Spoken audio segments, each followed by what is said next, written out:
వాగ్దానము వాగ్దానము కీర్తన 23:5. నూనెతో నా తల అంటియున్నావు, నా గిన్నె నిండి పొర్లుచున్నది. నూనె పరిశుద్ధాత్మకు గుర్తుగా ఉంటున్నది. తల అంటడం అంటే అభిషేకించబడుట. నూనెతో అభిషేకం చేసినప్పుడు జీవితంలో అభివృద్ధి అనేది కలుగుతుంది.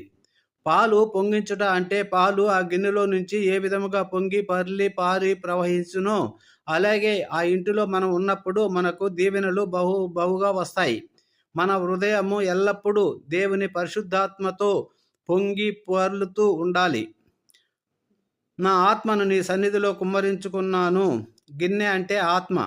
నా ఆత్మను నీ సన్నిధిలో కుమ్మరించుకున్నాను అంది అన్న. హృదయములు ఆనందము, సమాధానము, సంతోషము, దేవుని ప్రేమ, పరిశుద్ధాత్మ అనుభవముతో పొంగి పొర్లే అనుభవము దేవుడు మీకిచ్చునుగాక. ఆమెన్. మత్తయి సువార్త 12:33-37. హృదయము నింపబడిన దానిని బట్టి నోరు మాటలాడును.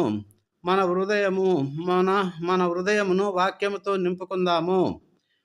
సామెతలు 3:4, ద్వితీయోపదేశకాండము 11:18-19. నీ హృదయమనే పలక మీద నీ వాక్యమును, నీ వ్రేలుకు నీ హృదయములు నీ కనుల నడుమ భాష్యములుగా కట్టుకొనుము. మనము ఒకటి వాక్యమనే అనుభవము, రెండవది పరిశుద్ధాత్మ అనుభవము, మూడవది పరిశుద్ధాత్మతో స్తుతించి ఆరాధించే అనుభవము. ఈ మూడు ఎవరైతే కలిగి ఉంటారో వారి జీవితాలు పొంగి పొర్లి పారుతూ ఉంటాయి.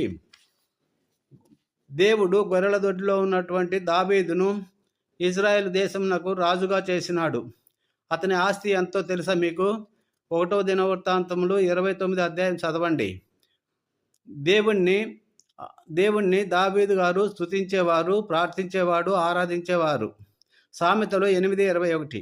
నన్ను ప్రేమించే వారిని ఆస్తికర్తలుగా చేయుదును, వారి నిధులను నింపుదును. సామెతలు 10:2. యెహోవా ఆశీర్వాదము ఐశ్వర్యమునిచ్చును. సామెతలు 22:1-4. యెహోవా యందు భయభక్తులు కలిగి ఉండుట వినయమునకు ప్రతిఫలము మూలము. ఐశ్వర్యమును ఘనతయు జీవమును దాని వలన కలుగును. పాట. ఏ అపాయము నా గుడారమును సమీపించనీయక,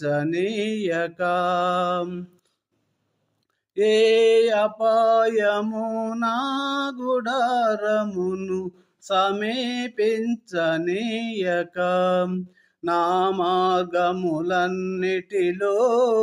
నీవే నాశ్రయమైనందునా, కృపామయుడా నీలోన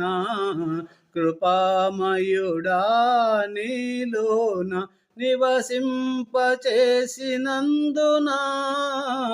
ఇది